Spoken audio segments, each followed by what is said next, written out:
Era de noche. Escuché que alguien tocaba una reja en la calle, a unas casas. Luego tocaron en la reja de enseguida. Finalmente tocaron en la mía.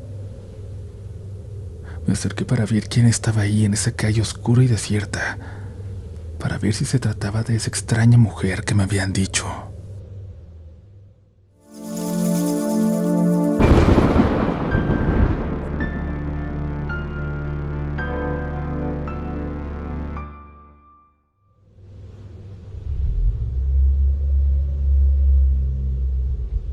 Comunidad, quédense hasta el final porque hay regalos para ustedes. No se vayan después de la última historia. Muy buenas noches, comunidad. Gracias por estar aquí una vez más, listos y listas para adentrarse en las historias que nos envía gente común, personas como ustedes o como yo, que un día cualquiera se cruzaron con algo que no se podían explicar, con ese lado muchas veces inquietante y aterrador de lo sobrenatural. Gracias por seguir formando parte de este proyecto, por confiar en nosotros para darle voz a sus relatos y mantenerlos vivos. Porque algún día ya no estaremos aquí la mayoría de los que hoy escuchamos, pero estas historias se quedarán grabadas para siempre, como un testimonio de lo que vivimos, de lo que sentimos, de que en algún momento estuvimos aquí. Así que es momento de apagar la luz y entrar juntos en las siguientes historias de relatos de la noche.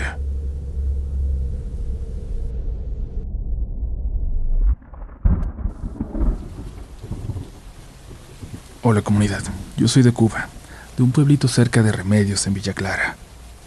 Ahora vivo aquí en Orlando, Florida, y la verdad extraño mucho como antes, cuando vivía en la isla, o incluso ya después en Miami. Siempre había gente con quien compartir historias como esta. Aquí mis amigos del trabajo son muy buenas personas, pero no es lo mismo. No tienen ese gusto por sentarse a oír algo así. Supongo que es parte del encanto latinoamericano. Esto que voy a contarles me pasó cuando era niño. Mi mamá estaba enferma y me mandaron a Zulueta, un pueblo vecino, a buscar unas medicinas que era muy difícil conseguir. Yo recuerdo muy bien cómo iba feliz en mi bicicleta, muy emocionado porque las había encontrado. Cuando ya de regreso, a la mitad del camino largo y solitario entre pueblo y pueblo, se me pinchó una llanta. Bajé, seguí empujando la bici, pero empezó a llover. No, a llover no. Aquello era como un huracán. Fue entonces que a lo lejos, como a unos 40 metros del camino, vi una casita vieja como abandonada. Y vi también que un perro grande, grandísimo, iba caminando hacia allá cojeando. En ese momento pensé en acercarme. Tal vez ahí podría esperar a que escampara. Toqué la puerta, pero nadie contestó. Empujé y estaba abierta. El perro estaba adentro, echado, mirándome. No gruñía ni movía la cola. Nada. Me voy a quedar contigo, perrito. Solo un ratito, en lo que pasa la tormenta, le dije. Había un catre de esos viejos con la lona hundida y un costal roto en el piso. El perro estaba sobre el catre, así que yo me senté en el costal, cuidando la bolsa de papel donde llevaba las medicinas. No podían mojarse por ninguna razón. Eran para mi mamá. Eran muy importantes. Con el cansancio de tanto haber pedaleado me recosté y casi me quedé dormido, arrullado, porque afuera la lluvia no paraba. Y de pronto escuché algo.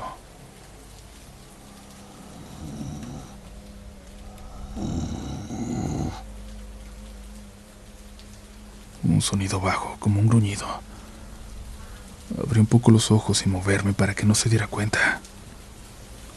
Y entonces entendí que no era solo un gruñido. Era como un murmullo.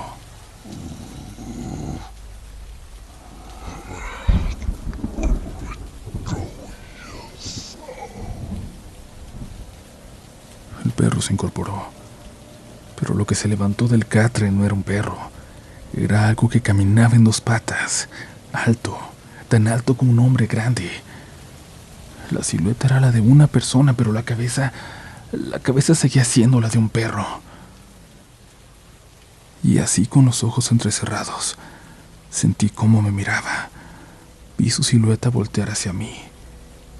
y sin hacer ruido salió por la puerta, hacia la oscuridad, hacia la lluvia.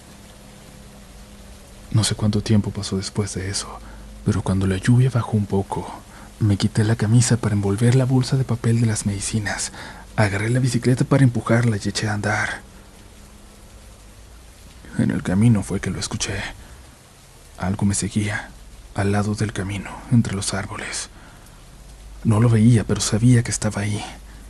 No solo porque lo escuchaba, sino porque podía sentirlo. Porque podía sentir su mirada.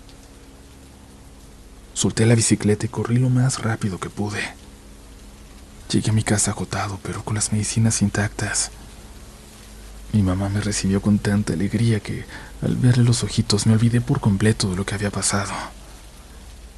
Fue hasta el día siguiente que fui a buscar mi bicicleta, pero ya no estaba.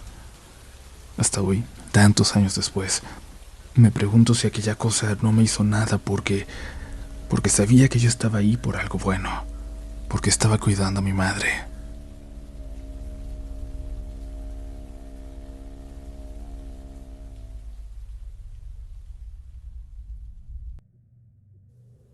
Hola, soy Nazaret, aunque todos me llaman Naz. Vivo en el Estado de México, pero actualmente estoy rentando en la Ciudad de México para estar más cerca de la universidad.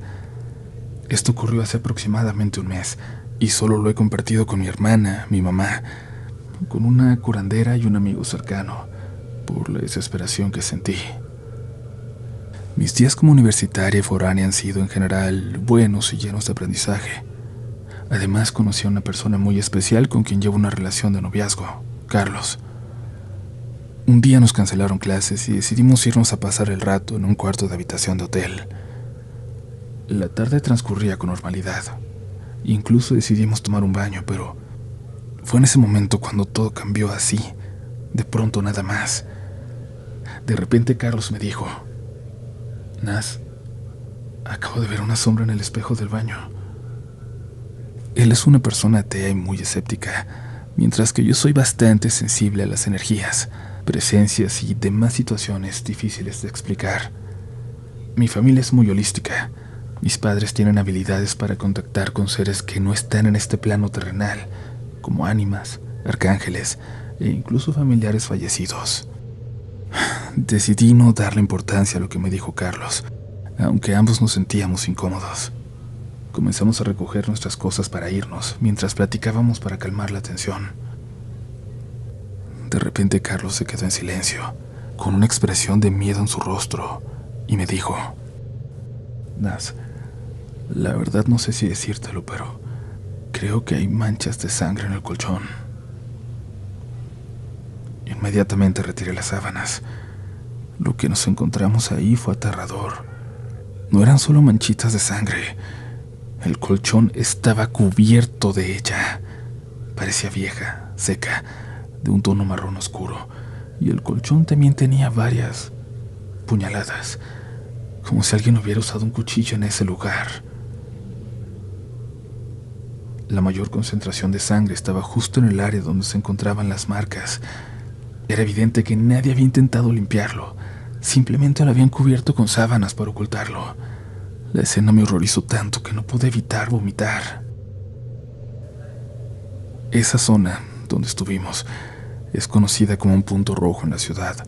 De noche está lleno de trabajadoras sexuales, con hoteles baratos en varias calles. Cada esquina está vigilada por padrotes, quienes controlan el lugar. Por cuestiones de seguridad, tal vez, decidí tomar una foto de la habitación, del colchón, del entorno. Aquí fue donde las cosas se volvieron aún más extrañas. Recuerdo que fue tras tomar la foto que dejé mi celular en la mesa y corrí al baño a vomitar. Carlos me siguió para ayudarme, pero lo que pasó después nos dejó muy mal, confundidos. Decidimos apurarnos para irnos de ese lugar cuanto antes. Sin embargo, cuando busqué mi celular, no estaba donde lo había dejado.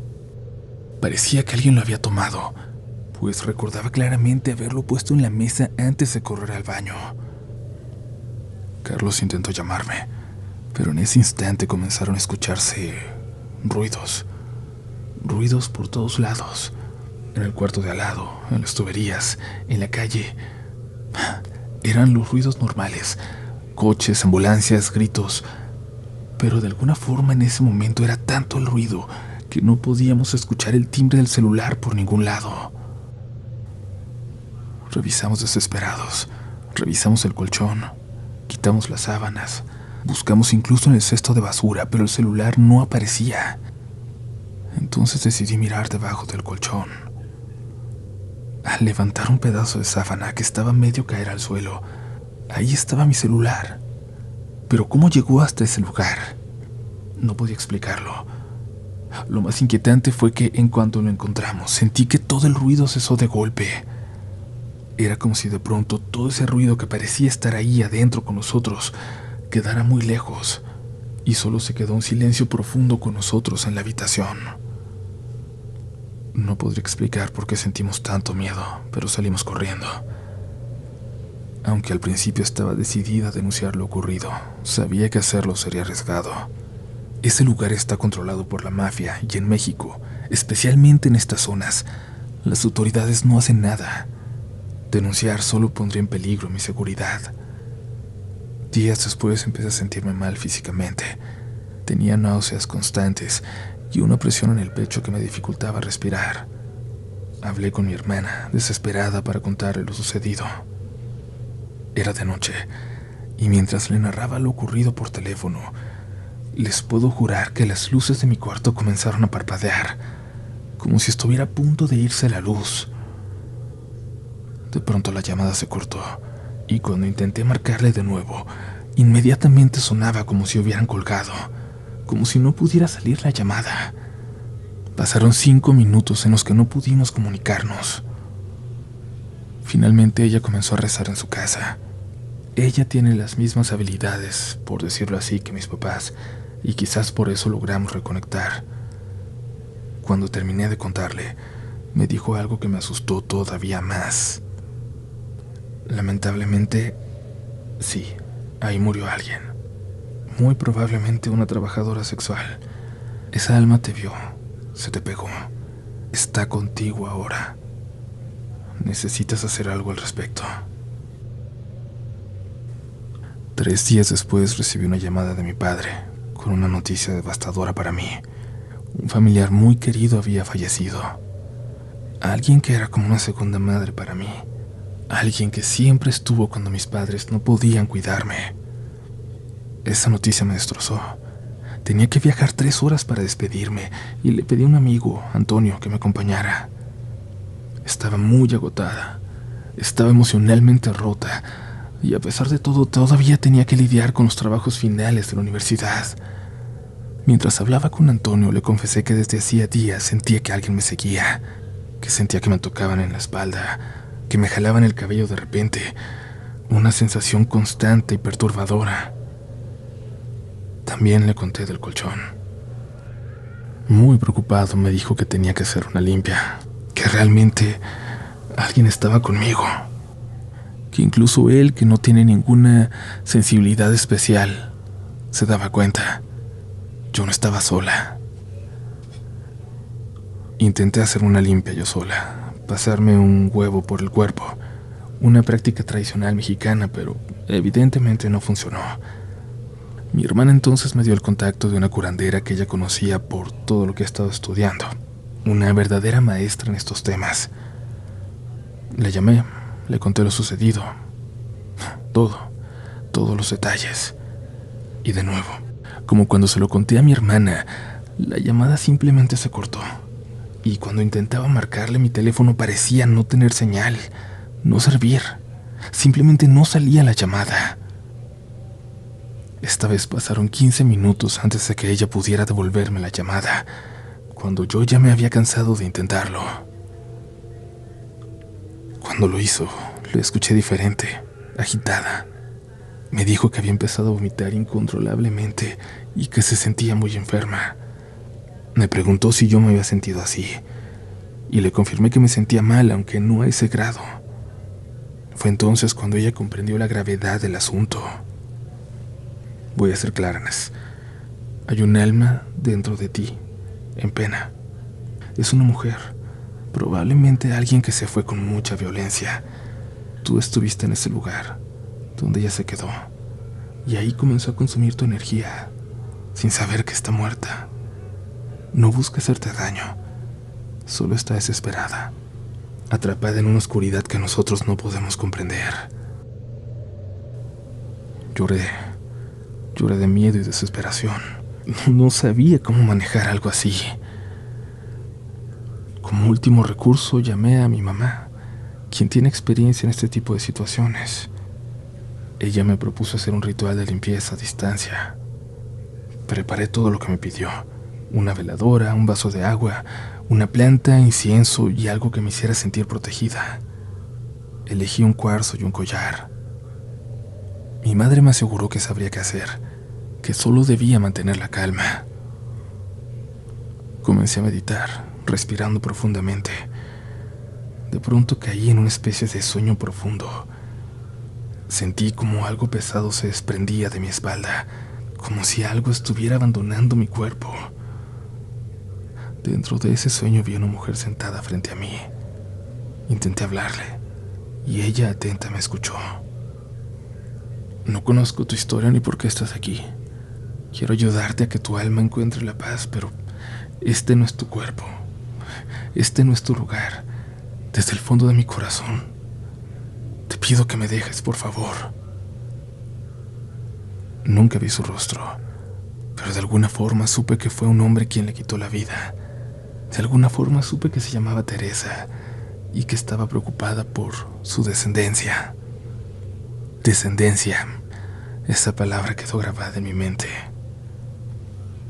Mientras mi madre trabajaba desde su hogar, contactando arcángeles para ayudarla, todo finalmente llegó a su fin. Cuando desperté, mi habitación se sentía en paz. El cansancio, las náuseas y el miedo finalmente se habían ido. Al recoger mis cosas sentí un abrazo cálido, como si alguien me estuviera agradeciendo desde atrás de mí. Desde entonces siento que algo cambió dentro de mí. A muchos de los lugares a los que voy, termino escuchando susurros, sintiendo presencias que antes no notaba. ¿Fue un final bueno, uno malo, o simplemente un final? ¿Fue casualidad o destino estar en ese cuarto, en ese colchón? Lo dejo al criterio de quienes escuchan esta historia.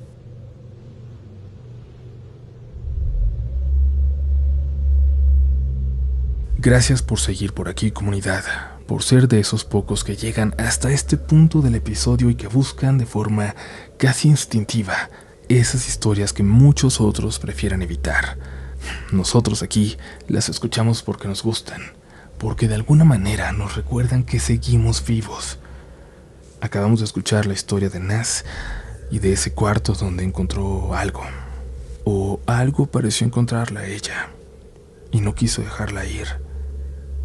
¿Se imaginan con cuántas cosas no se topan todos los días? ¿Con cuántas historias no se encuentran sin conocerlas? Siempre es importante estar preparados. Uno nunca sabe en qué momento un lugar puede marcarnos así.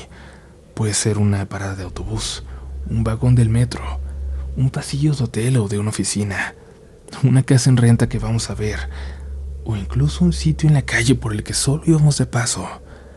Y así, sin darnos cuenta, algo se queda con nosotros.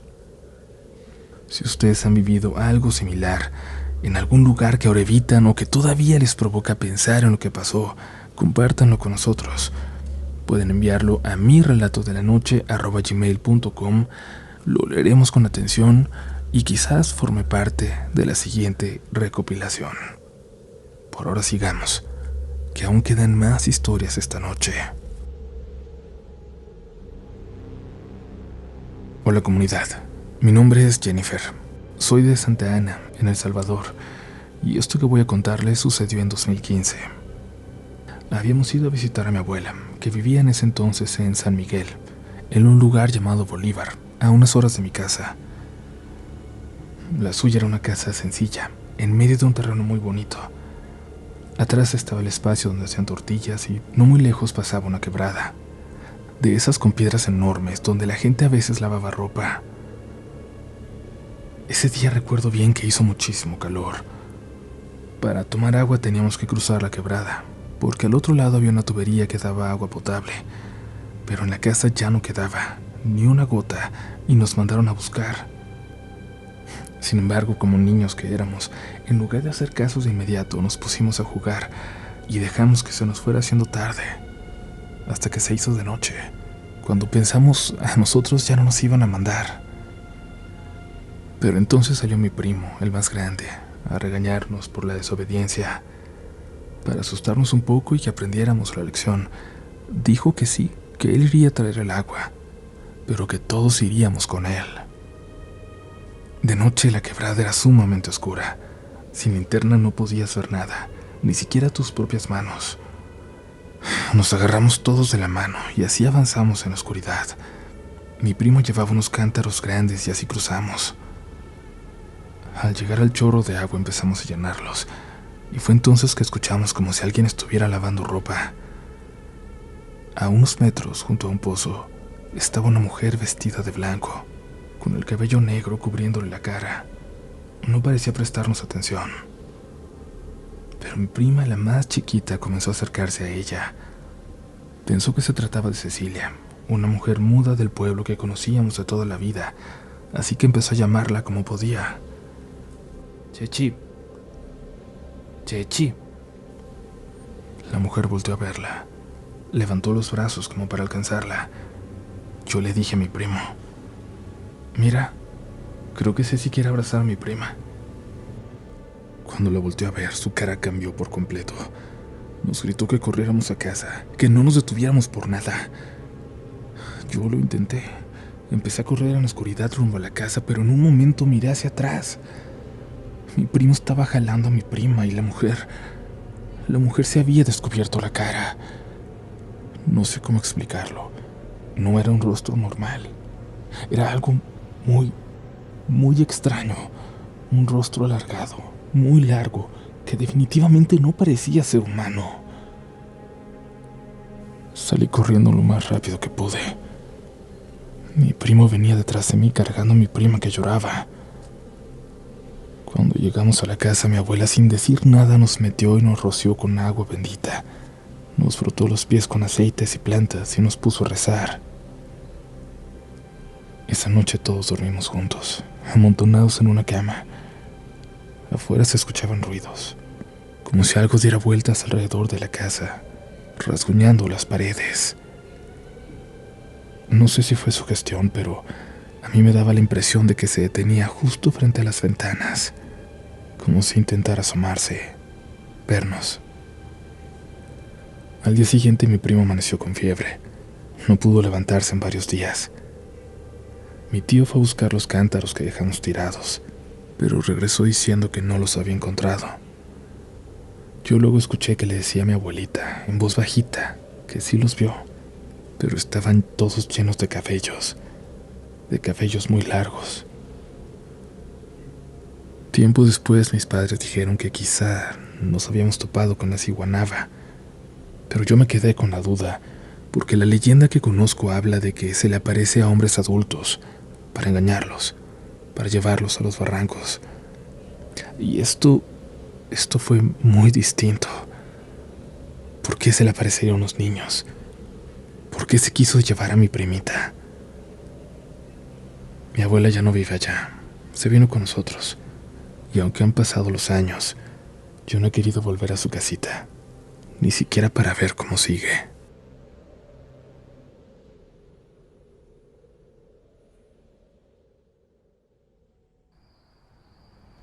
Hola comunidad, espero que estén muy bien. Es un gusto poder escribirles. Desde hace más de un mes me separé de mi pareja de varios años. Ahora vivo sola, en un barrio muy cercano a mi trabajo, en una calle tranquila. O al menos eso es lo que siempre me digo, para no pensar demasiado en lo oscura que se pone por las noches. Le digo tranquila por no decir que cuando cae la noche ya casi no se ve nadie y la calle queda desierta, como si a todo mundo le asustara salir.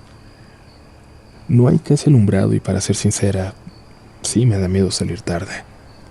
Y no tanto por lo paranormal, sino por la poca gente que hay que se queda afuera. Siempre hay uno o dos tipos en las esquinas, fumando quién sabe qué, bebiendo, mirando a todo el que pasa. Hace unos días empecé a notar algo raro. Cada noche, en algún momento después de las 11, escuchaba rejas sonar a lo lejos. Alguien tocaba en las rejas de las casas.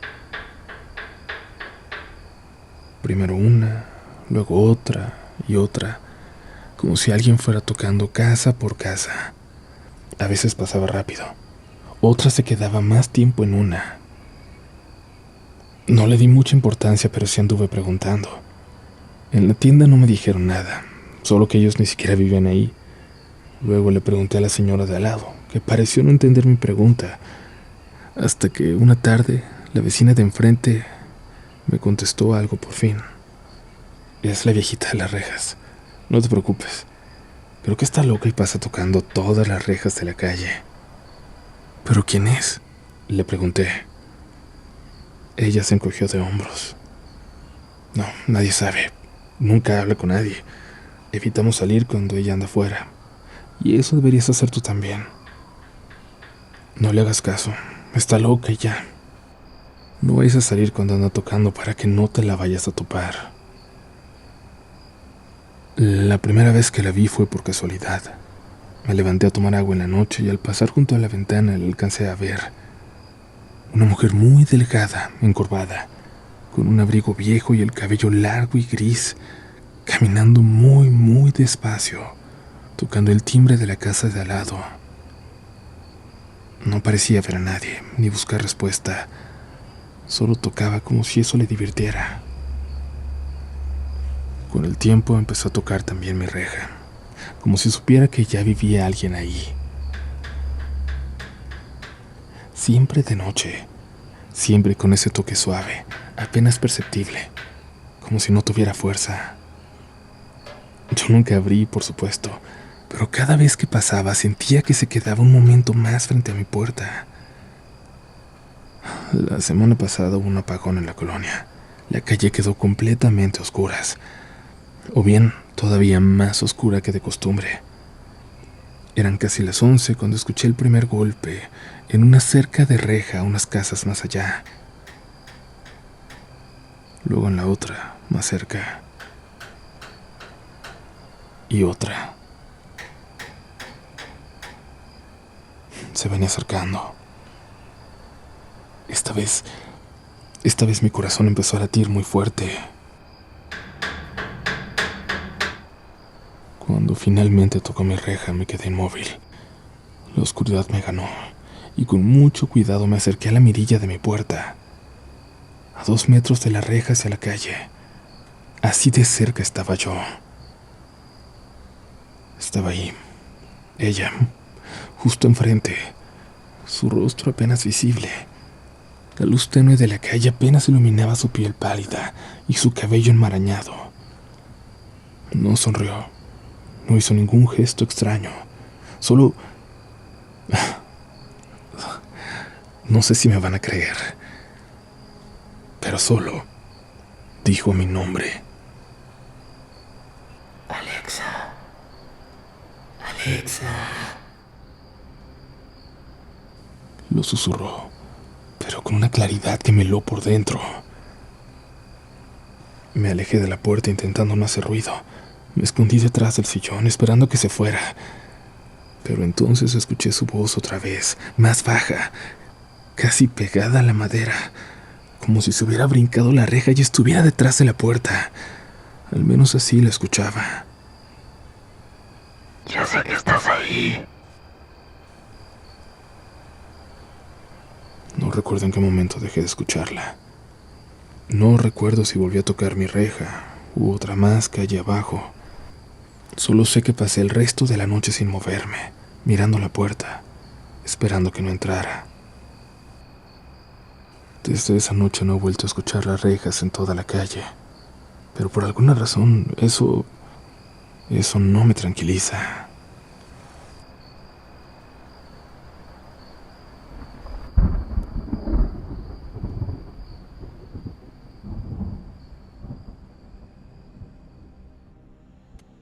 Querida comunidad, gracias por haber llegado hasta este punto, porque solo para ustedes que han terminado este episodio tenemos 5 libros primera edición, firmados, dedicados a quien ustedes quieran, y se los vamos a enviar a su casa, así vivan en la Patagonia o en Budapest.